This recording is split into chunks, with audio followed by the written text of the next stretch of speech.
Hello everyone and welcome to my channel Literary Pop.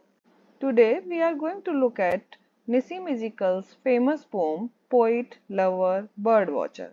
But before going into the text, let us learn a little bit about Nissim Ezekiel.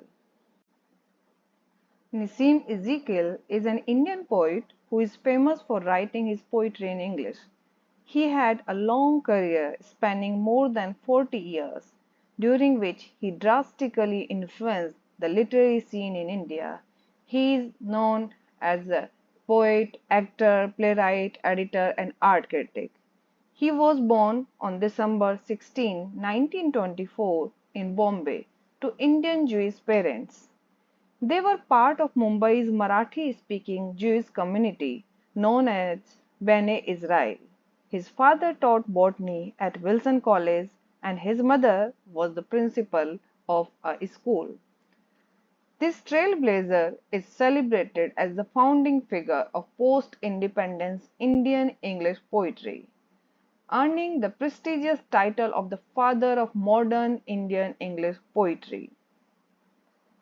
He was awarded the Sahitya Akademi Award in 1983 for his poetic collection Latter-day Psalms. He was awarded Padma Shri in 1988, the highest civilian award. He died on 9th January 2004 after a long battle against Alzheimer's disease. At the time of his death, he was considered the most famous and influential Indian poet who wrote in English. He has written many volumes. A Time to Change, published when he was only 28 years old, as a turning point in post-colonial Indian literature towards modernism. That was his first collection, which was published in 1952. 60 Poems 1953, The Third 1959, The Unfinished Man 1960, The Exact Name 1965, Hymns and Darkness 1976, Latter-day Psalms 1982. Poet, Lover, Birdwatcher. This poem is taken from the third volume, The Exact Name 1965. To force the pace and never to be still is not the way of those who study birds or women. The best poets wait for words.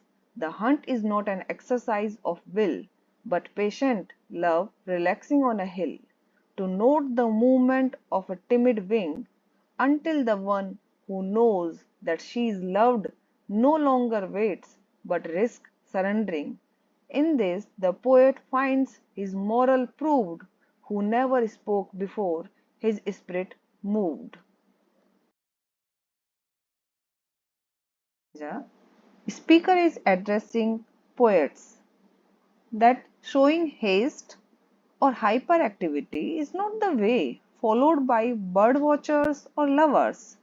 Same way you should wait, you must wait. Wait for the right words or to flow to your heart. So you should keep patience. Watching birds or wooing a woman is not easy. A bird watcher must wait patiently, with love on top of a hill, to notice just one movement of a shy bird's wing. And also, through patience, a woman surrenders. So there is no requirement for haste or hurriedness. This proves that a poet should not write until his soul stirs or muse inspires. So for this, patience is required. The slow movement seems somehow to say much more. To watch the rare birds, you have to go along deserted lanes and where the rivers flow, in silence near the source or by a shore, remote and thorny like the heart's dark floor. And there the women slowly turn around, not only flesh and bone, but myths of light, with darkness at the core, and sense is found. But poets lost in crooked, restless flight, the deaf can hear, the blind recover sight. Speaker is saying, It is the deliberate slow pace that produces rewards for the birdwatcher, the lover, and the poet. To observe the birds of rarest kind, you must travel along remote roads, or to the headwaters, or along a deserted and thorny shore, like the deepest secrets of the heart. And after such a patience and deserted journey, the woman finally agrees to return the man's love, not only physically but also psychologically. She gives complete dedication or surrender. So, this patience is very much required. Similarly, only when a poet runs wild with imaginations, everything starts making sense. Then his created words, his poem would have a tremendous impact that the deaf would hear and the blind would see. This is only the magic of words. This is only the power of art that through the poetry he can portray a picture.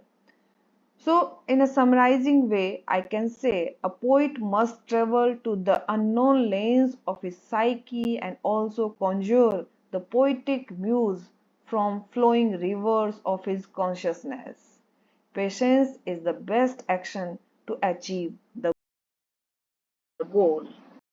Poet's lover, birdwatcher. In this poem, there is a few points which we should remember that this poem is very much similar to the lunatic, the lover, and the poet, an Elizabethan poem from Shakespeare's Midsummer's Night Dream. Winning the love of the women and bird watching both require a deliberately slow pace and observation. So, patience is very necessary. This poem can be classified as an ars poetica because it is essentially about writing poems. The bird in the poem symbolizes the quest for self knowledge, which is restless and rare. The female image symbolizes a fertile creative impulse. So, in this poem, if I talk about poetic device, simile, remote and thorny like the heart's dark floor. Personification is also used. The best poets wait for words. His spirit moved, exercise of will, patient love, timid wings. Alliteration never spoke before his spirit moved. Slow movements seems somehow to say much more. And this poem is divided into two stanzas and 10 lines each. Rhyme scheme of this poem is A B B A A C D C D C D. Thank you for watching. Please like and subscribe. Thank you.